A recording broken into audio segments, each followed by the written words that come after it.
শয়তান জুনায়েদ বাগদাদির কাছে গেছে। জুনায়েদ বাগদাদি কে যা বলে,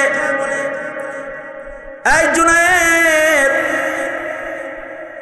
আমার কি আল্লাহ মাফ করবো না নাকি?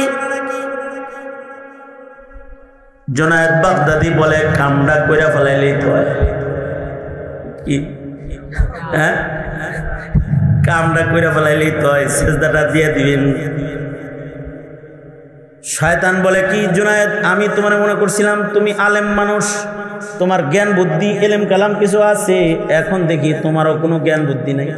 কে কয়, কে কইতেছে এই কথাটা, কারে কইতেছে? জুনায়েদ বাগদাদিরে বলতেছে, আমি জানতাম তুমি একটা আলেম মানুষ, বড় মুহাদ্দিস, মুফতি সাহেব, বুজুর্গ মানুষ, এখন দেখি তুমি আস্তে একটা জাহেল, তুমি একটা মূর্খ। কেন মানে মূর্খ কও? তুমি গায়রুল্লাহরে সিজদা দেওয়া যে শিরক, এটাই তুমি জানো না? কি কইছে? সিজদা একমাত্র কার জন্য?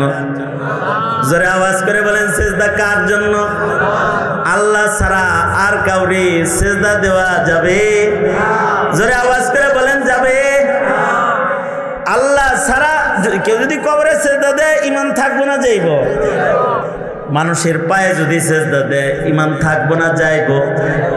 গাছেরে মাছেরে যদি সিজদা দেয়, ঈমান থাকবো না যাইব? কারণ সিজদা কার? সিজদা আল্লাহর জন্য, গায়রুল্লাহকে সিজদা করা শিরক। জুনায়েদ বাগদাদি কি বলে, হায় হায় জুনায়েদ, গায়রুল্লাহরে সিজদা করা শিরক, এটা তুমি জানো না? এত বড় জাহেল তুমি? না, আমি জাহেল না। গায়রুল্লাহরে সিজদা করা যাবে না, কিন্তু তোমার উপরে তো আল্লাহর হুকুমই হলো আদমরে সিজদা করা। এখনো তো ওই হুকুমটাই তুমি মানলা না। সিজদা তো আসল না, হুকুমটা হলো আসল। কারণ রোজার মাসে হালাল পানিও পান করি নাই, কারণ নিষেধ কার? আজান দেওয়ার সাথে সাথে আর না খেয়ে বসে থাকি নাই, খাবার খেয়েছি, আবিষ্কার। রাতের অন্ধকারে সেহরি করেছি, নির্দেশটা কার? সেহরি আর ইফতার মাকসাদ নাকি আল্লাহ পাকের হুকুম মানা মাকসাদ? আল্লাহর হুকুম মানা মাকসাদ। তোমার উপরে নির্দেশ তো আদম রে সিজদা করা, আল্লাহর হুকুম, এটা তোমার উপরে। তার মানে তুমি আল্লাহর হুকুম মানো নাই, তুমি আল্লাহর হুকুম মানো নাই। তবে শয়তান বড় বড় আলেমদেরকে বেশি বেশি সময় দিয়ে তাদের ঈমান নষ্ট করার জন্য চেষ্টা করছে।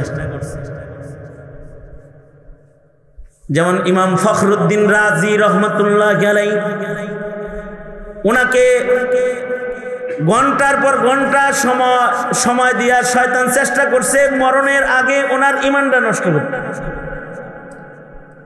শয়তান 100 দলিল দিছে, ফখরুদ্দিন রাজিকে 100 দলিল দিছে, আল্লাহ নাই। নাউজুবিল্লাহ বলেন। আল্লাহ আছে না নাই? জোরে বলেন, আরো জোরে আওয়াজ করে বলেন, আল্লাহ আছে না নাই?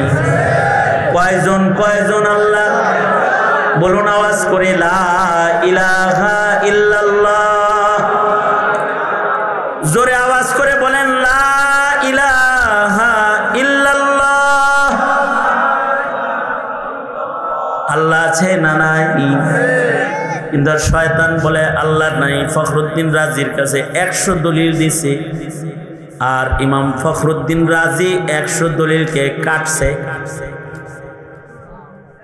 সাকারাতুল মউত চলছে, ঠিক এমন সময় ওনার শায়েখ, ওনার উস্তাদ ওনার ঘরের ভেতরে ঢুকে বলে, শয়তানের লোকে গল্প করে সময় নষ্ট করতেছো কেন? পরে বলে দাও, সবকিছুর দলিল লাগে না, বিনা দলিলে আল্লাহ এক।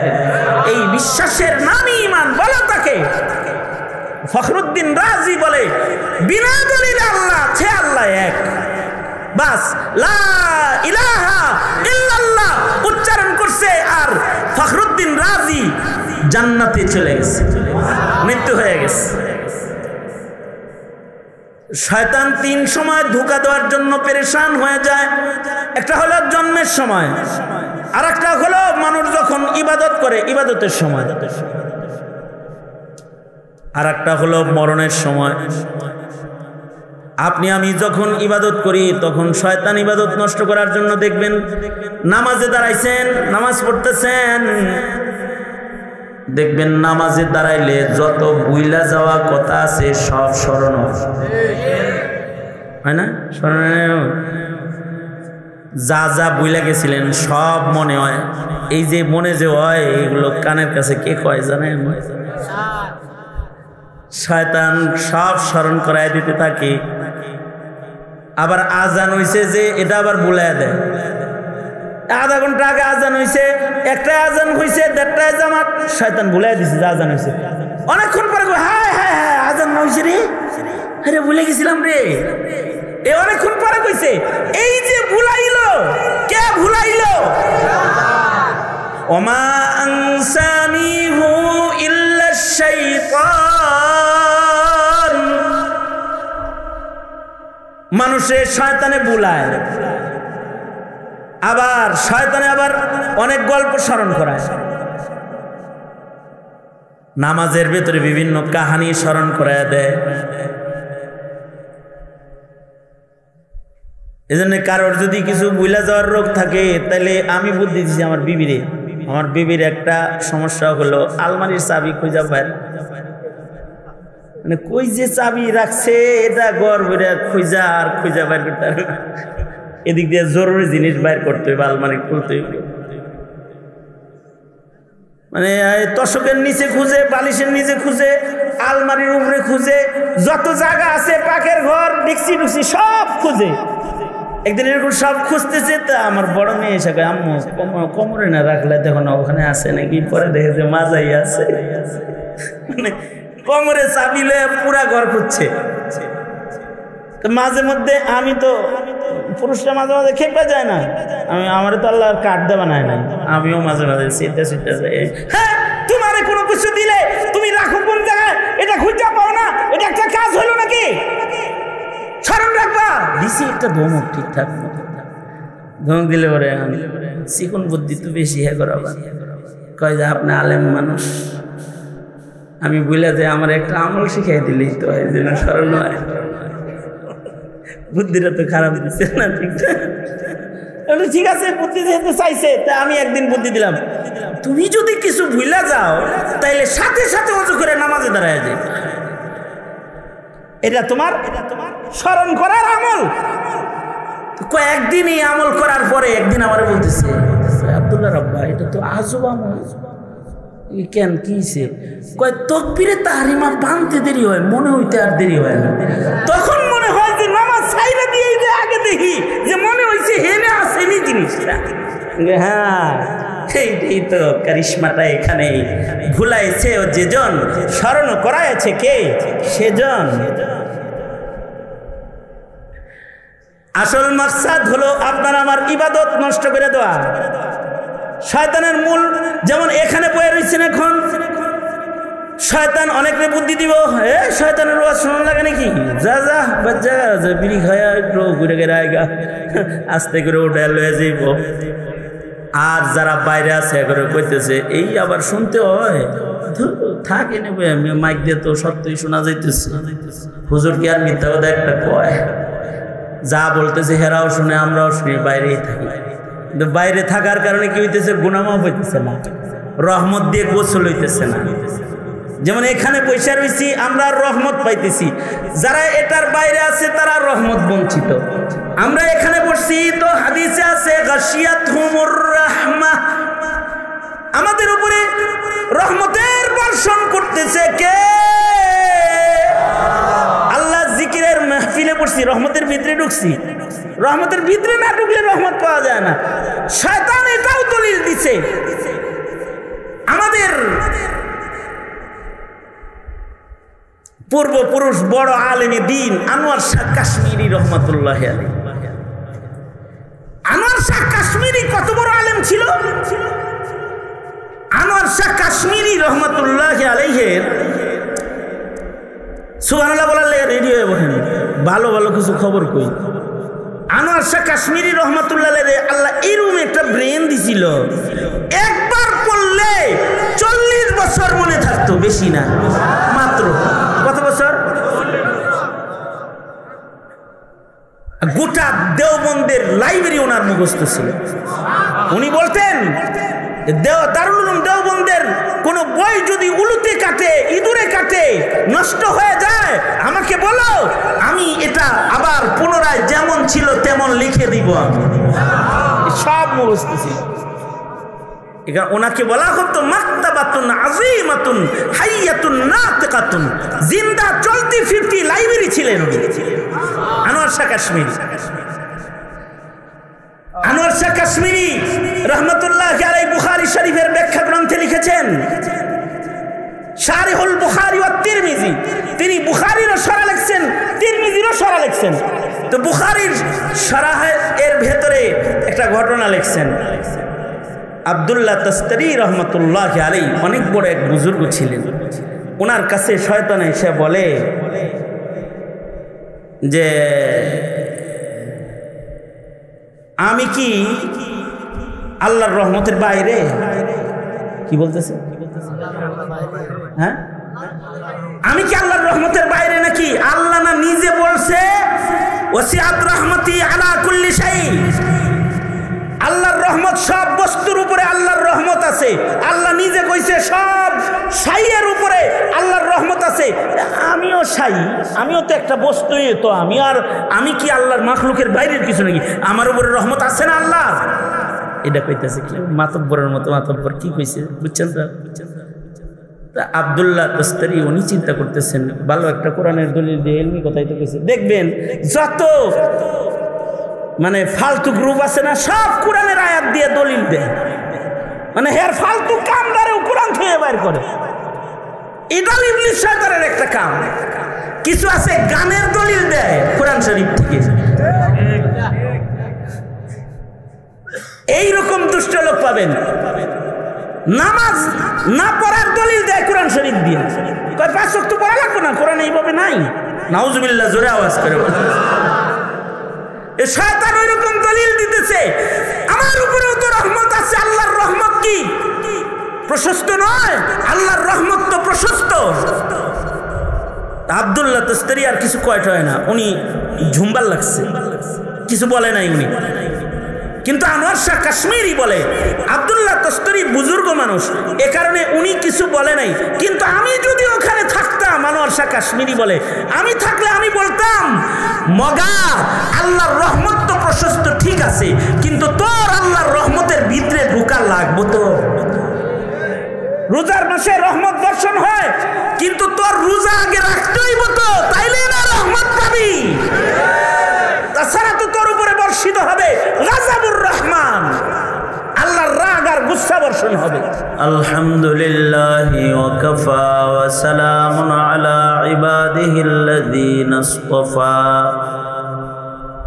আম্মা বা'দু ফাআউযু বিল্লাহি মিনাশ শাইতানির রাজীম। বিসমিল্লাহির রহমানির রহিম। واعبد ربك حتى يأتيك اليقين.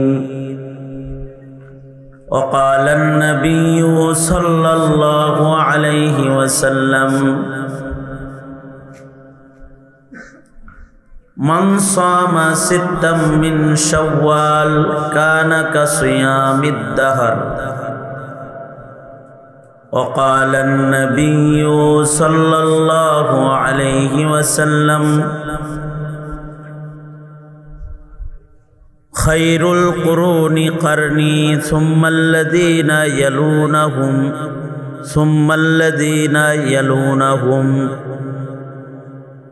দুরূদ শরীফ পড়ি সবাই। আল্লাহুম্মা সাল্লি আলা মুহাম্মাদিন ওয়া আলা আলি মুহাম্মাদ কামা সাল্লাইতা আলা ইব্রাহিম ওয়া আলা আলি ইব্রাহিম ইন্নাকা হামিদুম মাজিদ।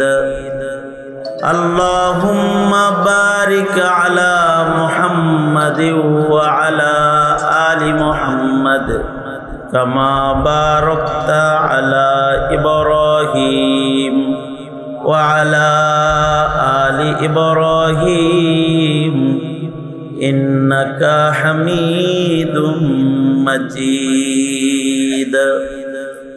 জীবনপুর দক্ষিণ পাড়া যুব সমাজের উদ্যোগে আয়োজিত ষষ্ঠ বার্ষিক ইসলামী মহাসম্মেলন, সম্মেলনের মুহতারাম সভাপতি, উপস্থিত হাজরাত, বুজুর্গ উলামায়ে কেরাম, সম্মুখপানে সমবেত দিন প্রিয়, ইসলাম প্রিয়, দিনদার ইমানদার মুমিন মুসলমান ভাইয়েরা, পর্দার আড়ালের মা বোনেরা, আল্লাহর দরবারে শকর, আল্লাহ তাআলা দ্বীনি নসিহতের মাহফিলে, উলামাদের সোহবতে, জান্নাতের বাগানে, জিকিরের মজলিসে আমাদের আল্লাহ তাআলা আসার বসার তৌফিক দান করেছেন। এজন্যে কালিমাতুশ শুকর পড়ি, শুকরিয়া আদায় করি, মুহাব্বতে ভক্তি ভরে সমস্বরে আওয়াজ করে সকলে মিলে একযোগে একসাথে বলুন আলহামদুলিল্লাহ। বিকাল থেকে ওলামায়ে দ্বীন কথা বলেছেন, আমার পরেও আশরাফি ভাই আছেন, কথা বলবেন। আমি আপনাদের সামনে বরকতের নিয়তে আয়াত হাদিস পেশ করেছি, এগুলোকে সামনে করে খুব সংক্ষেপে কিছু কথা। আমরা এখন যেখানে আছি আলমে দুনিয়া, তবে আলমে দুনিয়া আমাদের স্থায়ী বাসস্থান নয়। আমাদের স্থায়ী বাসস্থান হলো গন্তব্য আলমে আখিরাতে, আল্লাহর জান্নাতে। আলমে দুনিয়া থেকে আলমে আখিরাত জান্নাত কত দূর? ছোটখাটো পথ নয়। জান্নাত 7 আসমানের উপরে, সিদরাতুল মুনতাহা থেকে জান্নাতের সীমানা শুরু। দুনিয়া থেকে জান্নাত ছোটখাটো একটা হিসাব করলেও 14,000 বছরের পথ। কারণ জান্নাত, সিদরাতুল মুনতাহা জান্নাতের বর্ডার এরিয়া, বড়ই গাছ, হযরত জিবরাইলের স্টেশন যেটা, এইটা জান্নাতের বর্ডার এরিয়া। এখান থেকে জান্নাতের সীমানা শুরু। ইনদা সিদরাতিল মুনতাহা ইনদাহা জান্নাতুল মাওয়া। সিদরাতুল মুনতাহার কাছে হলো জান্নাত, জান্নাতুল মাওয়া যেটা সিদরাতুল মুনতাহার কাছে লাগানো। জান্নাত তো সিদরাতুল মুনতাহার উপরে। সিদরাতুল মুনতাহা জমিন থেকে কত দূর? জমিন থেকে প্রথম আকাশের ছাদে উঠতে 1000 বছর লাগবে। 1000 বছরের পথ। প্রতিটা আসমানের মাঝখানে ফাঁকা জায়গা। জমিন থেকে আসমান 500 বছরের পথ। এক আসমানের দৈর্ঘ্য 500 বছরের পথ। তার মানে হলো জমিন থেকে প্রথম আকাশের ছাদে যাইতে 1000 বছর লাগবে। প্রথম আকাশ থেকে দ্বিতীয় আকাশের ছাদে পৌঁছতে 2000 বছর। তৃতীয় আকাশ 3000, চতুর্থ, পঞ্চম, ষষ্ঠ, সপ্তম আকাশ, 7 আসমানের ছাদে যেখানে ফিরিস্তাদের কিবলা বাইতুল মামুর অবস্থিত।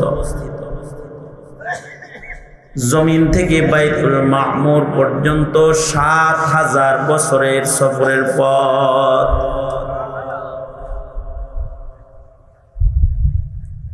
বাইতুল মামুর ফিরিস্তাদের কিবলা, এটা আসমানের মিডল পয়েন্টে। আমাদের কাবা যেমন জমিনের মিডলে, বাইতুল মামুরটা আসমানের মিডলে। 7 আসমানের উপরে এটা আছে ফিরিস্তাদের কিবলা। সিদরাতুল মুনতাহা পর্যন্ত ফেরেশতাদের যাতায়াত এরিয়া। হযরত জিবরাইল সিদরাতুল মুনতাহায় গিয়ে এবার বললেন, এখান থেকে আমার সীমানা শেষ, আপনি যাবেন, আমার সীমানা এই পর্যন্ত। ফেরেশতাদের যাতায়াত এই দিকে আছে।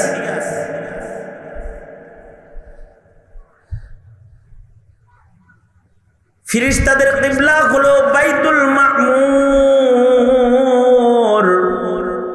জমিন থেকে বাইতুল মামুর ৭,০০০ বছরের পথ। বাইতুল মামুর থেকে সিদরাতুল মুনতাহা ৭,০০০ বছরের পথ। এর নিচের দিকে ৭,০০০, উপরের দিকে ৭,০০০, মোট কয় হাজার হইল? এ নামটা বলেননি, কয় হাজার হয়েছে? সর্বসা করলে সর্বনিম্ন একটা হিসাব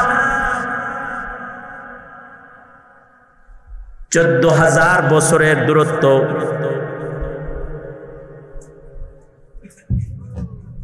জমিন থেকে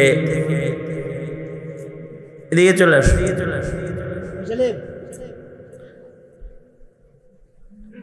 আর কয়বার পাল্টা ভিতরে? এটা জেনারেটর আছে? হ্যাঁ, জেনারেটর চালাইতে পারবি আমার বয়ানের টাইমে?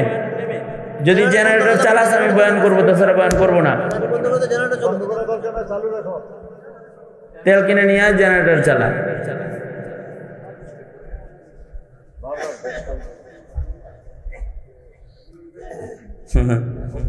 ঠিক না? হ্যাঁ, এমনি আমরা বসলে বিদ্যুৎ অফিসে যেগুলো আওয়ামী লীগের চেলা টেলা থাকে, ওগুলোর হাত এমনি নড়ে চড়ে বেশি।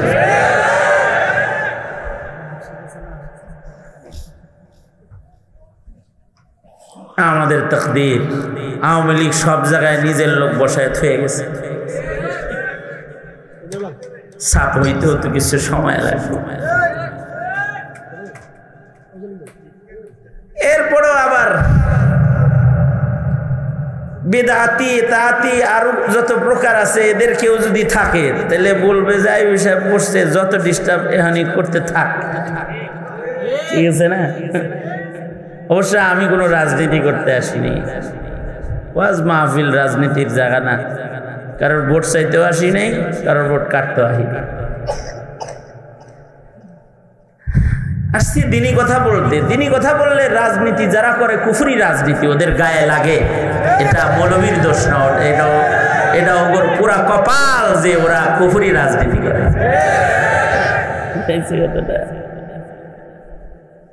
যাই হোক, এগুলো কথা না, আমি আমার রাস্তায় চলতে চাই, আপনারা আমার লগে থাকে না কিছু সময়। দোনো হাত উপরে তোলেন, নাড়া চাড়া দেন। ভালোই তো, আত্মাও তো ভালোই সবার।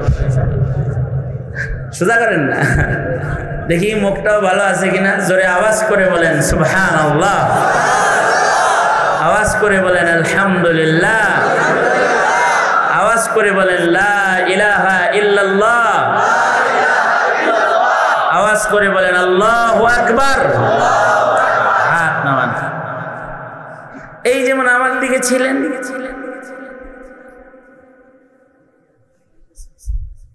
অল্প কিছু সময় শুধু আমার লগেই থাকে, অন্য কোনো দিকে যায় নাম নেও, আমার লগে থাকে। ঠিক আছে,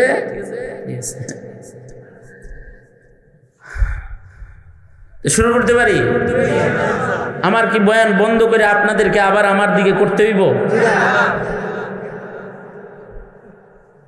এই শেষবার আমার দিকে করলাম, আবার যদি দেখি কেউ অন্য দিকে গেছেন তাহলে আমিও ঢাকার দিকে যাব। ঠিক না?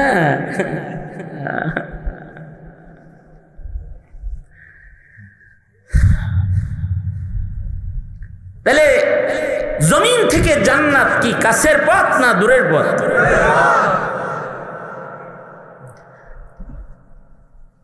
পথের মধ্যে ডাকাত আছে, দুশমন আছে, আমাদের রাস্তাঘাটে দুশমন নাই। জান্নাতের পথেও দুশমন আছে। জমিন থেকে জান্নাত পর্যন্ত যেতে দুশমন আছে, দুশমন। দুশ্মনের খপ্পরে যদি কেউ পড়ে যায় তাহলে তার জান্নাতে যাওয়া বাদ, জান্নাতে সে পৌঁছতে পারবে না। এজন্য দুশ্মন থেকে নিরাপদে চলতে হবে।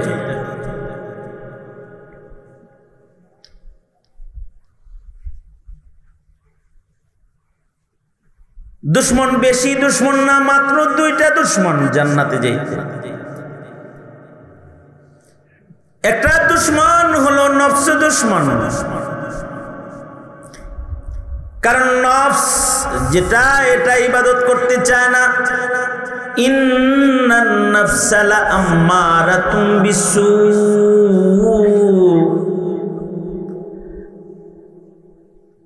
নফসের হাকিকত হলো নফস গুনাহ করতে চায়। নফসটা একটা দুশ্মন।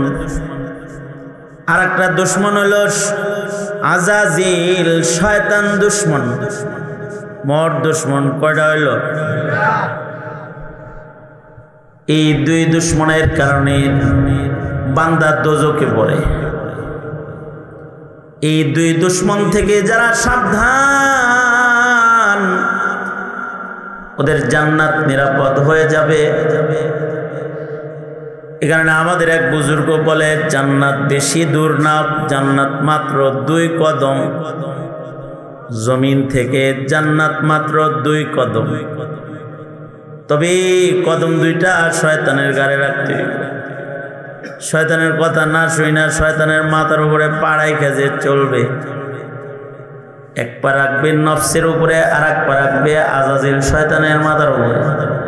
3 নাম্বার কদম যেটা ফেলবে এটা পাবে আল্লাহর জান্নাতের ভেতরে। তাইলে কি রাস্তা কি লম্বা রইল না খাটো হয়ে গেল? মাত্র 2 কদম হয়ে গেল। আল্লাহর মেহেরবানি ছিল আমাদের উপরে রোজার মাসে, যে রোজার মাসে একটা শয়তান আল্লাহর জেলখানায় বন্দী ছিল। একটা শয়তান আল্লাহর জেলখানায় বন্দী ছিল। আল্লাহ যেহেতু শয়তানরে জেলে দেয় মাসে 1 মাস, বছরে 1 মাস জেল দেয় কারে? শয়তানরে। তাহলে আল্লাহর সুন্নত হলো শয়তানরে জেলে দেওয়া। কার সুন্নত? আল্লাহর সুন্নত হলো শয়তানরে জেলে দেওয়া। শয়তানের দোস্ত যারা, তাদের নিয়ম হলো জান্নাতীদেরকে জেলে দেওয়া। আল্লাহর দলে যারা হ্যাঁ করে জেলে দেওয়া কার কাজ? শয়তানের দোস্ত শয়তান যারা আছে তাদের কাজ। আমরা দেখলাম হাসিনা জেলে শয়তানরে দিল না, সব আল্লাহওয়ালাদেরকে আলেমদেরকে দিল। ঠিক না? দিছে না? আলেমদেরকে জেলে দিছে না? বোঝা যায় হাসিনার লগে কার লগে বাও। জোরে আওয়াজ করে বলেন, কার লগে বাও বোঝা যায়। আমি বলছি না, আপনারা বলছেন? ফাইন। এরকম কিছু কিছু আওয়াজ আপনারাই করবেন। যাই হোক, আল্লাহ তাআলা আমাদের উপরে রহম কইরা 1 মাস শয়তানকে জেলখানায় আটকায় রাখছে। কিন্তু ঈদের চাঁদ ওঠার মাধ্যমে শয়তান আবার মুক্তি পাইছে। এই কারণেই রোজার মাসে মসজিদে মুসল্লি থাকলেও ঈদের চাঁদ ওঠার পরে মুসল্লি কমছে না বাড়ছে? জিকিরের সংখ্যা কমছে, তিলাওয়াতের সংখ্যা কমছে, এমনকি টুপিওয়ালার সংখ্যা কমছে, তসবিওয়ালা কমছে, দাড়িওয়ালাও কমছে। হ্যাঁ, রোজার মাসে শেভ করে নাই, কিন্তু এখন শেভ করে। চাঁদ রাত্রে কামড়া সারা লাইছে।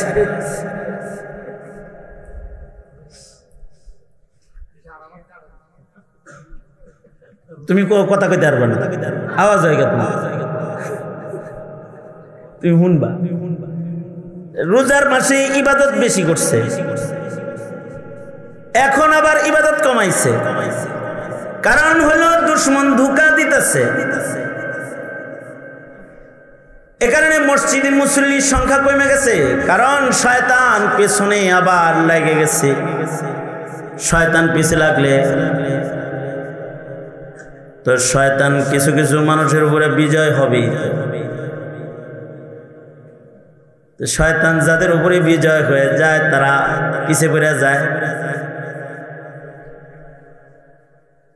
এই শয়তানকে বিজয় হইতে দিলে জান্নাতে যাওয়া বাধাগ্রস্ত হয়ে যাবে। এমনি শয়তান কিন্তু সবার দুশ্মন, প্রকাশ্য দুশ্মন। ইন্না শাইতানা লাকুম আদুউম মুবিন। শয়তান থেকে কিন্তু সাবধান। কতক্ষণ সাবধান থাকবে? জন্ম থেকে মওত পর্যন্ত পুরা সময়। এক সেকেন্ডের জন্য শয়তান থেকে অসাবধানতা অবলম্বন করার কোনো সুযোগ নাই। কারণ শয়তান মানুষকে জন্মের দিন থেকেই ধোঁকা দেওয়া শুরু করে। দুশ্মনীটা জন্ম থেকেই শুরু হয় মওত পর্যন্ত। হাদিসে আছে শয়তান 3 সময় পেরেশান হয়। কয় সময়? শয়তান 3 সময় খুব বেশি পেরেশান হয়ে যায়। তার একটা সময় হলো যখন কোনো মানুষের জন্ম হয় শয়তান তখন পেরেশান হয়ে যায়। কারণ মানুষকে শয়তান দুশ্মন মনে করে। দুশ্মনই তো। শয়তান মানুষের দুশ্মন, মানুষ শয়তানের দুশ্মন। শয়তান মনে করে একটা মানুষ জন্মাইল তার মানে আমার একটা দুশ্মন নতুন করে যোগ হইল। এ কারণে মানুষের যখন জন্ম হয় শয়তান পেরেশান হয়ে যায়। শয়তান ভূমিষ্ঠ সন্তানকে আক্রমণ করে, মারতে থাকে, মাস করে, এমনকি প্রহার করে। বাচ্চার গায়ে শয়তান প্রহার করে,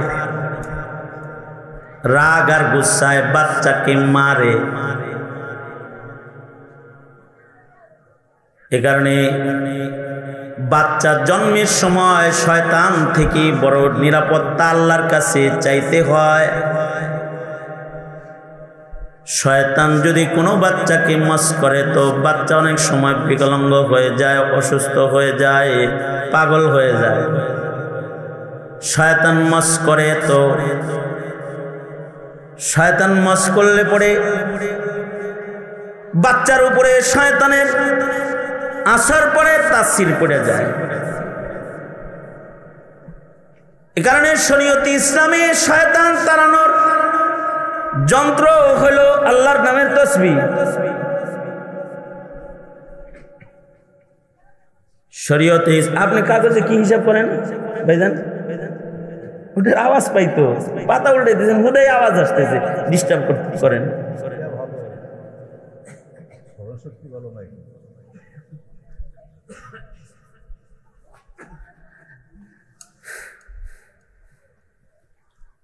কুমিল্লার মানুষের ওয়াজ শোনার খুব আগ্রহ, আলহামদুলিল্লাহ, ভালো করে শোনে। এই জন্য সবাই আরো আগ্রহ করতে পারলে ভালো। কুমিল্লার লোকেরা ওয়াজের ভক্ত না, দেনা ঈদের পরে ওয়াজ দিয়ে বয়ে রয়েছে, ওয়াজের ভক্ত না হইলে বড় বড় সম্মেলন হইতেছে। আমার একটা অসুস্থতা হইল, আমি অমনোযোগী মানুষ যদি দেখি না যে ডাইনে বামে সামনে অমনোযোগী, তাহলে তাকে আগে মনোযোগী করি। কি লেগা? আমি যা বলতেছি এটা যেন তার কানেও কিছু কিছু যায়, কিছু গেলেই সুবিধা। দিনই কথা কানে গেলেই সুবিধা, কান পবিত্র হইতে থাকে। ভালো আওয়াজ না, দিনই কথা তো ভালো আওয়াজ। ভালো আওয়াজ যত কানে যাবে তত রুহানি শক্তি বাড়বে আর কান পবিত্র হবে। এই কারণেই কিন্তু মানুষ জন্মের পরেই ভালো আওয়াজ কানে দেওয়া হয়। আওয়াজ বুঝুক আর না বুঝুক দেয় বাচ্চার কানে ঠাইসা আজান আর খামত। শয়তান দূরে চলে যাক আর ভেতর সাফ পাক হয়ে যাক, কান পবিত্র হয়ে যাক, ভালো শব্দের দ্বারায় তার দুনিয়ার কানের ব্যবহারটা আরম্ভ হয়ে যায়, ভালো আওয়াজ আগে শোনায়। আল্লাহর নাম নিলে শয়তান দূরে চলে যায়। এ কারণে বাচ্চার কানে আজান দেওয়া হয় জন্মের সাথে সাথে, ডান কানে আজান, বাম কানে ইকামত। এটা যত দেরি করে শয়তান তত সুযোগ নেয়, শয়তান তত বেশি সুযোগ দিবে। জন্মের সাথে সাথে বাচ্চাটাকে তার ডান কানে আজান, বাম কানে ইকামত দিয়ে দিতে। এইটা 1 নাম্বার কাজ। এই কারণেই নারীদেরও আজান ইকামত শিখতে হয়। বাচ্চার জন্মগ্রহণ করছে, যদি বাচ্চা জন্মাইছে এখন ঘরের মধ্যে যদি পুরুষ নাও থাকে, তাহলে এই আজান আর এই ইকামতটা মহিলারাও দিতে পারবে। মা বোনেরা একদিন শুধু মুয়াজ্জিনি করা তাদের জন্য জায়েজ আছে, এই দিন হেরা মুয়াজ্জিনি করতে হবে। মসজিদে এসে তো মুয়াজ্জিনি তাদের নাই, কিন্তু ঘরে বাচ্চা হইছে, হুজুর এর জন্য অপেক্ষা করার দরকার নাই। যত তাড়াতাড়ি কানে আল্লাহর নামের আওয়াজ দিবে, তত শয়তানের মাছ থেকে বাচ্চাটা মুক্তি পেয়ে যাবে। ডান কানে আজান দিবি, বাম কানে ইকামত দিবি, কারণ আজান ইকামত হইলে শয়তান দূরে চলে যায়। আজান ইকামতের আওয়াজ যত দূর যায়, শয়তান তত দূর চলে যায়। এরিয়ার ভেতরে শয়তান থাকে না। আমরা আজান দিই মাইক দিয়া অনেক দূরে যায়। হযরত বেলাল যখন আজান দিত তখন মাইক ছিল না। আশ্চর্য, বেলালের আজান, হযরত বেলালের আজানের কারামত হলো, হযরত বেলাল আজান দিলে হযরত বেলালের আজানের আওয়াজ 36 মাইল দূর পর্যন্ত যেত। আর এই 36 মাইলের সীমানার মধ্যে শয়তান থাকতো না, শয়তান দূরে চলে যেত।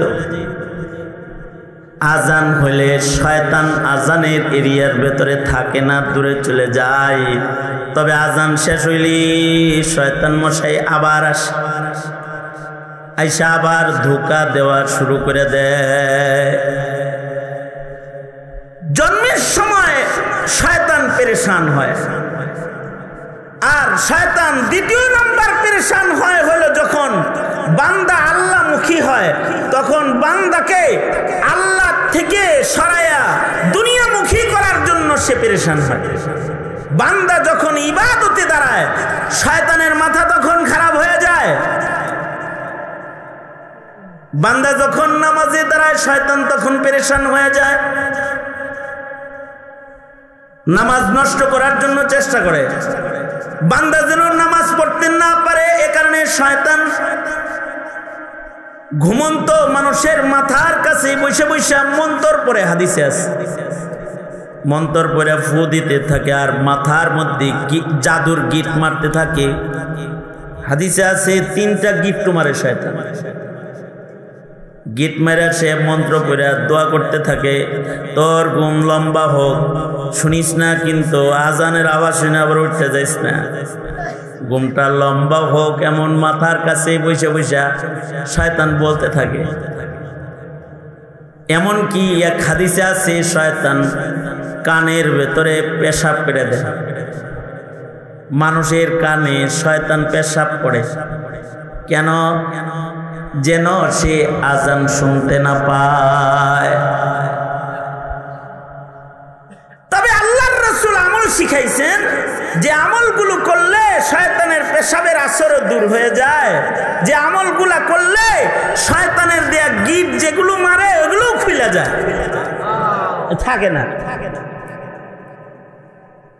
ঘুম থেকে জায়গা যদি কেউ আল্লাহর নাম লয় আর দোয়া করে ফেলায়, ঘুম থেকে জাগ্রত হওয়ার দোয়া যদি কেউ উচ্চারণ করে, তাইলে শয়তানের 3 গিট্টুর 1 গিট্টু খুলে যায়।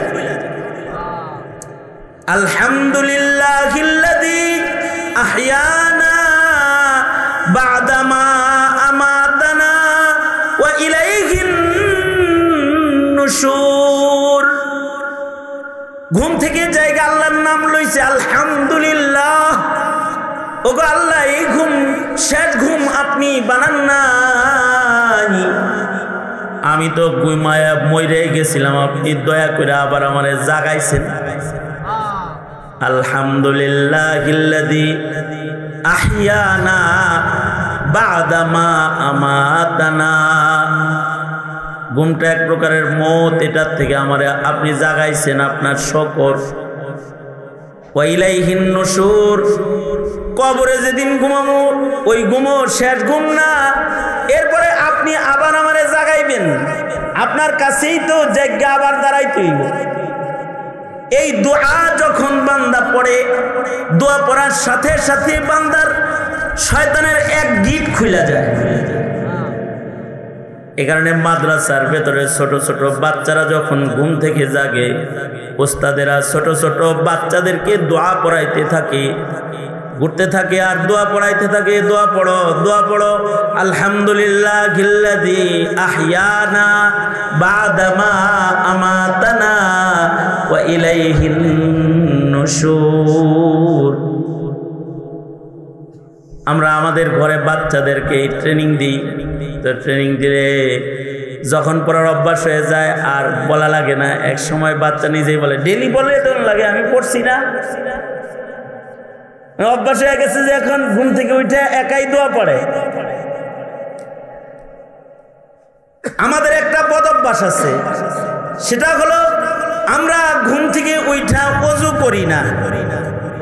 বড়রাও করে না, ছোটরাও করে না। লাগে যেন ওযু খালি নামাজের সময় করা, ইবাদতের সময় করে না। ওযু সব সময়ের আমল, সার্বক্ষণিক একটা আমল হলো ওযু। যারা ওযুর হালতে থাকে তাদের সাথে শয়তান পারে না। পবিত্র মানুষের সাথে শয়তান পারে না, অপবিত্র মানুষের লগে শয়তান বিজয় অর্জন করে। এ কারণে ওযু খালি ইবাদতের আগে করবে তা না, ঘুম থেকে উঠাও আগে ওযু করবে। এমনকি গোসল করতেছে, গোসলের আগে ওযু করবে। আগে ওযু পরে গোসল। ঘুম থেকে জাগ্রত হইছে তো আগে ওযু করবে।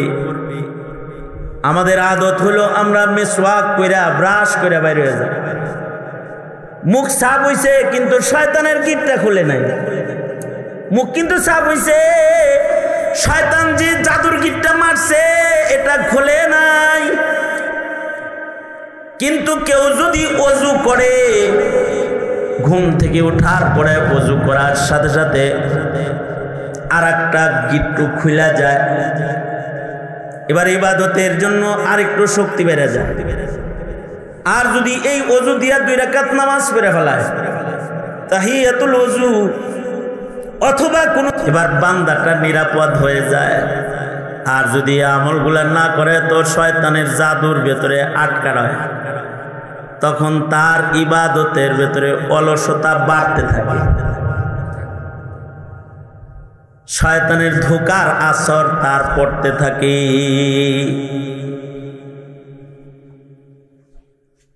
শয়তান মানুষের ইবাদতকে নষ্ট করার জন্য সব সময় কাছাকাছি অবস্থান নেয়। এই যে এখানে আমরা বসছি, এ কারণে মজলিসের সুন্নাত হলো ফাঁকা জায়গা রাখবে না, ফাঁকা পাইলেই ওখানে কে বইব, ওই উনি বসে পড়বো। কিন্তু আমরা যখন নামাজে দাঁড়াই তখন শয়তান আমাদের বাম পাশে দাঁড়ায় যায়। বাম পাশে শয়তান দাঁড়ায়, কি লেগে দাঁড়ায়? নামাজ পড়ার লেগা। এই কথা কন নাকি, নামাজ পড়তে দাঁড়ায় শয়তানে? শয়তান সেজদা দিতে দাঁড়ায় না, না, সে তো সবচেয়ে অপছন্দ করে সেজদা। এই সেজদা না দিয়েই তার উপরে লানতের তখ্ত। এ কারণে সেজদার সাথে তার সবচেয়ে বেশি দুশ্মনী। সেজদার সাথে। নামাজির লোকে তার সবচেয়ে বড় আদাওয়াতি। আশ্চর্য বিষয় হলো সে যার কাছেই গেছে যে আল্লাহ আমারে ক্ষমা করবো কেমনে, সবাই বুদ্ধি দিছে সেজদা দাও। যেমন মুসা আলাইহিস সালামের কাছে যায় বলে আল্লাহ আমাকে মাফ করবে না, যাও আদমের কবরে একটা সেজদা দাও, আল্লাহ বলছে মাফ করে দিব। জীবিতটারে দেই নেই আর মরাটারে দিব না। মসজিদের ভেতরে রহমত আছে, কিন্তু তোমার মসজিদে ঢুকা লাগবে তো। মাহফিলের ভেতরে গাশিয়াতুহুমুর রাহমা, রহমত পড়তেছে ঝরতেছে, কিন্তু তুমি ঢুকতেছ না, পাইবা কেমনে? রহমত নিতে হইলে রহমত নিতে যাইতে হয়। আল্লাহর রহমত প্রশস্ত, কিন্তু রহমত পাওয়ার জন্য রহমতের ভিখারি হইতে হয়, রহমত নেওয়ার আগ্রহ থাকতে। আনোয়ার শাহ কাশ্মীরি বলে শয়তান রহমত তো আল্লাহর প্রশস্ত, কিন্তু তোর আল্লাহর রহমত নেওয়ার আগ্রহ নাই, তোর আল্লাহর রহমত নেওয়ার আগ্রহ নাই। এ কারণে শয়তান আলেমদেরকে ভয় পায়, কারণ আলেমদের সাথে দলিল দিয়ে পারে না, কিন্তু জাহেলরে কাজ করে ফেলায়। আলেমরে কাজ করতে পারে না, কারণ আলেমের কাছে ইলম আছে। এ কারণে আল্লাহর রাসূল বলেন ফাকিহুন ওয়াহিদুন, আল্লাহর রাসূল বলেছেন ফাকিহুন ওয়াহিদুন আশাদ্দু আলা শাইতানি মিন আলফি আবিদিন। 1000 ওলি বুজুর্গের চাইতে শয়তানের জন্য একজন আলেম বেশি ভয়ঙ্কর। একজন ফকিহকে শয়তান যত ভয় পায় 1000 আবেদরেও এত ভয় পায় না। মানুষ শয়তান যারা ঘেরাও আলেমরে ভয় পায়, আবেদরে ভয় পায় না। আলেমরে ভয় পায় কিন্তু আবেদরে ভয় পায় না। যেমন শেখ হাসিনা আহমদ শফিরে যত ভয় পাইতো, অত ভয় বাংলাদেশের সব মুসল্লি গড়েও পায় না, পায় নাই।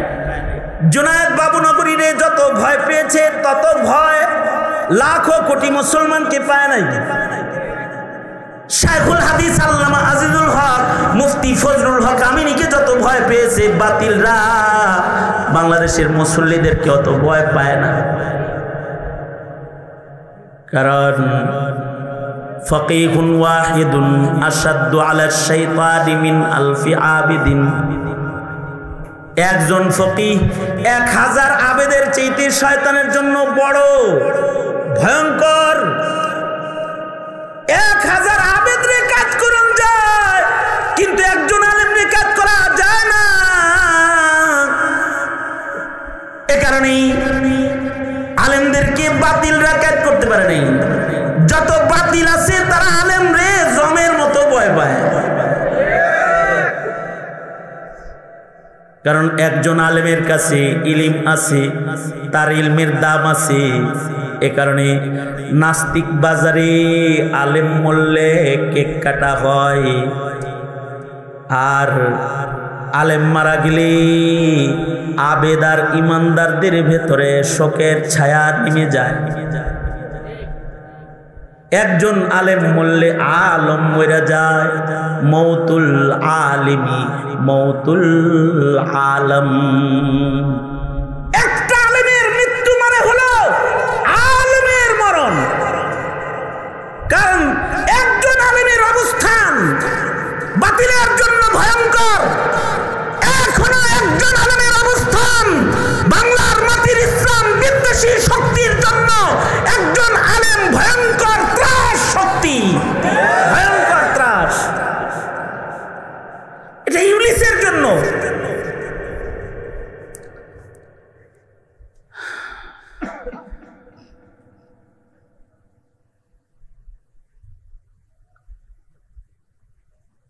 এ কারণে ইবলিস শয়তানও ওলি মরলে এত খুশি হয় না, আলেম মরলে যত খুশি হয়। ইবলিস শয়তান। ইমাম ইবনে আব্দুল বার রাহমাতুল্লাহি আলাইহি মালিকি মাযহাবের অনেক বড় মুহাদ্দিস। ওনার বড় বড় কিতাব আছে আল ইস্তিজকার, ওনার প্রসিদ্ধ কিতাব। জামিউল উলুম ওনার প্রসিদ্ধ কিতাব। উনি ওনার কিতাবের ভেতরে লিখেছেন, ইমাম ছিলেন, বড় মুহাদ্দিস ছিলেন। উনি লিখছেন যে একবার ইবলিস শয়তান তার চেলাদেরকে নিয়ে এরকম ওয়াজ নসিহত করতেছে। আমরা যেরকম আপনাদেরকে ইমানের আর ইবাদতের ব্রিফিং দেই, ইবলিস শয়তান কিন্তু ওর চেলাদেরকে শয়তানের ব্রিফিং দেয়। এরকম ব্রিফিং দিতেছে, ব্রিফ করতেছে যখন, তখন সেলার ভিতরে কিছু পণ্ডিত কিসিমের থাকে না, পণ্ডিত একটা দাঁড়াইছে, দাঁড়ায় বলে, বস, ইবলিস রে বলে, আজাজিলকে বলতেছে, বস আচ্ছা একটা জিনিস জানার আছে আপনার কাছে, সেইটা হলো আপনি আলেম মারা গেলে এত কষ্ট পান, এত খুশি হন, আলেম মারা গেলে, আলেম মারা গেলে যত খুশি আপনি হন, একটা ওলি বুজুর্গ মরলে তো এত খুশি হন না আপনি, কারণ কি এটা? ইবলিসে কয়, এমন একটা প্রশ্ন করছস যেটা হাতে কলমে বোঝানো দরকার, তো হাতে কলমে জিনিসটা বোঝানো দরকার। কেন আলেম বললে আমি বেশি খুশি হই? তাই বুঝান, না বুঝলে কাম করুন কেমনি, বুঝা। ইবলিসে ওর চেলা করে লইয়া গেছে একজন আবেদের কাছে, কারণ আবেদের কাছে মাসাইল থাকে না। আমাদের জমিনেও কিছু আবেদ আছে যারা মাসাইল বুঝে না, এ কারণে আলেম লাগে। মাসালা বুঝাইতে কে লাগে? জায়েজ না জায়েজ বুঝাইতে, ইমানের খেলাফ জিনিস ধরায় দিতে আলেমের ইলমের আলো লাগে।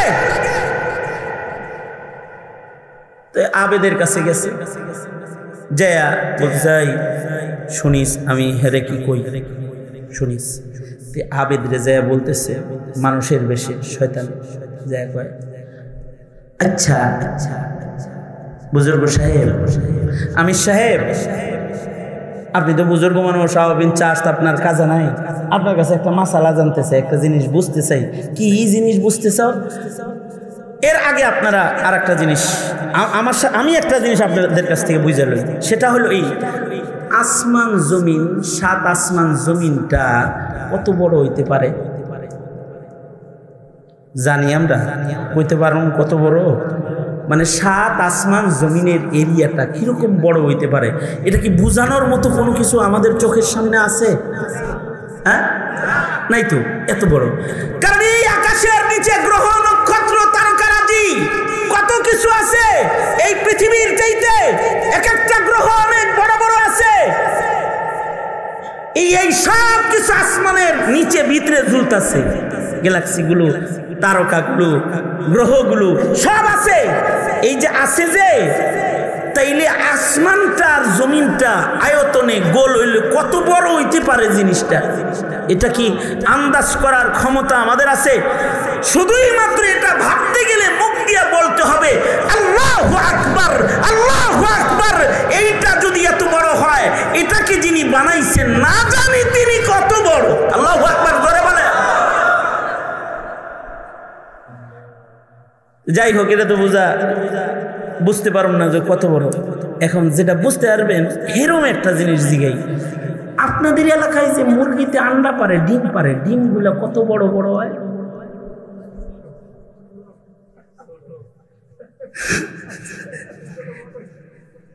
আপনার কিছু মনে হয় না? আমার সাথে একটু গল্প করেন না। আচ্ছা, যে মুরগিতে যে ডিমগুলা পারে, এই ডিমগুলা কিরকম হবে? 1 কেজি তো মিনিমাম, না কি বলেন? হ্যাঁ, কিরকম হইব? হাতের ভিতরে আইব, এই তো একটু এরকম। তো তার ভিতরেও যদি দেশি মুরগি হয়, তাহলে গৃহস্থ দেশি মুরগির ডিম দেখলে খুব রাগ হয়। হ্যাঁ, তোর নিজের ঘরে খাওয়াই, তুই এত ছোট ছোট ডিম দেশ করে। আরে মিয়া, এই ছোটটা পারতে ওর যে কেমন লাগছে ও সে জানে, তুমি কি জানো? এই ছোট্ট একটা ডিম, এবার বুঝছেন তো ডিম কত বড়? ডিম তো আর বুঝানোর কিছু নাই। ডিমটা কত বড় এটা বুঝছি, আসমান জমিনটা কত বড় এটা বুঝিনি। কেউ যদি বলে যে গোটা আসমান আর জমিনকে ডিমের ভিতরে ঢুকায়া দিবে, আবার আসমান জমিনের ভিতরে যা আছে সব ঠিক থাকবে, এইটা কি সম্ভব? আপনারা যেমন কইছেন জিনা, এই অলিও কইছে জিনা, এটা সম্ভব না, কারণ ডিম ভাঙ্গা তসমস হয়ে গেছে, এটার ভিতরে এটা ডুববো কেন? এই জিনা কয়া তো মতলক জিনা কয়া তো আল্লাহর কুদরতও এর ভিতরে ঢুকাই আলাইছে, ওই পর্যন্ত তার ব্রেন যায় নাই। কয় দেখছস নি এমন প্রশ্ন করছি, ও কয় ঢুকানো যাবে না, আল্লাহ চাইলে সম্ভব, এটা তো আরো কয় নাই। এই দেখ, এক প্রশ্ন কইরা ওর মাথার থেকে ওর আল্লাহরে সরাইয়া দিছি, এই যে ওরে সন্দেহের ভিতরে ফালাইছি, এমন সন্দেহে জাহেল রে ফালান যায় কিন্তু আলেম রে ফালান যায় না।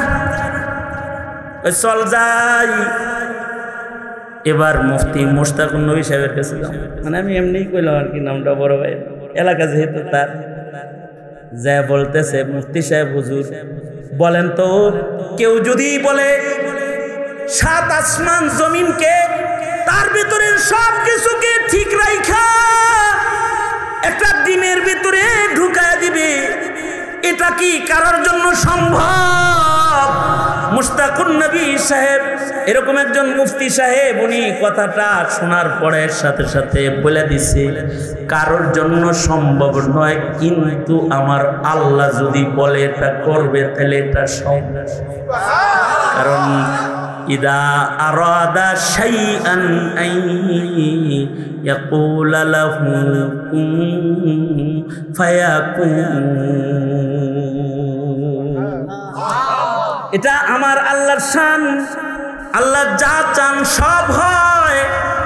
তিনি যদি কিছু করতে চান হাও বলাও লাগে না, তিনি শুধু ইরাদা করলেই হয়ে যায়। এখন যদি আমার মাওলা ইরাদা করে আসমান জমিনের মাঝখানে সকল গ্যালাক্সি, সকল গ্রহ, সকল তারকা যা কিছু আছে সব কিছুকে জায়গায় রেখেও এইটাকে তিনি ডিমের ভিতরে ঢুকাইবেন, যদি তিনি চান তাহলে তিনি চাওয়ার সাথে সাথে তা হয়ে যাবে। আল্লাহু আকবার বলেন।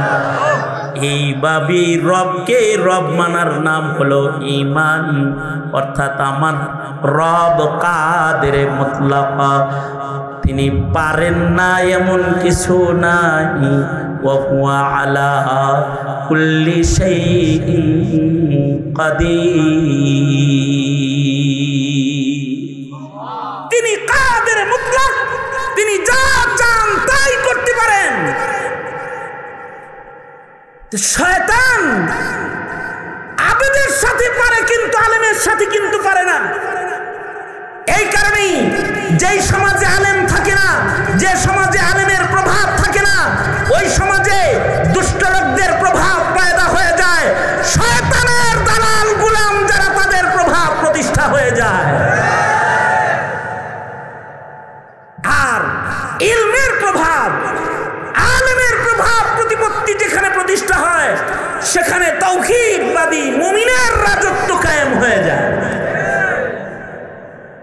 তাহলে শয়তানের ফিরিপ থেকে বাঁচতে আলেমদের সাথে নাকি আলেমদের থেকে দূরে? জোরে আওয়াজ করে বলেন, আরো জোরে আওয়াজ করে বলেন। কারণ আলেমের শয়তানরে ধরে আলাদা দেয়, যেমন আমিরে মুআবিয়া শয়তানরে ধরে আলাইছে, হযরত আবু হুরায়রা শয়তানরে ধরে আলাইছে। হাদিসে আছে আমিরে মুআবিয়া তাহাজ্জুদের সময় ঘুমাইতেছেন, এই সময় শয়তান ডাকে, উঠেন উঠেন তাহাজ্জুদ পড়বেন না। আমিরে মুআবিয়া কয় আমার ঘরে কেউ ছিল না, তুই কে? হ্যাঁ কে তুই? ধরে ফেলাইছে, খাপ করে ধরে ফেলাইছে। যেমন আল্লাহর রাসূল হাদিসে আছে, আল্লাহর রাসূল নামাজ পড়তেছেন, শয়তান সামনে আসছে, তো আল্লাহর রাসূল শয়তানরে ধরে ফেলাইছে। ধরে কয় আমি নামাজ পড়তেছি, ডিস্টার্ব দিতে আইছস কেন? সহিহ হাদিস, আল্লাহর রাসূল বলেন আমি যদি চাই এখন তোকে পারি মসজিদের নববীর খুঁটির সাথে তোরে বাইন্ধা রাখতে, ইচ্ছা করলে পারি, কিন্তু বাদলাম না। জিনদের উপরে রাজত্ব আল্লাহ আমার ভাই সুলাইমানকে দান করেছে। আমার ভাইয়ের রাজত্বের ভেতরে হাতাহাতি করলাম না, ছাইরা দিলাম। সাবধান, ভবিষ্যতে কখনো আর এমন বেয়াদবি করবি না।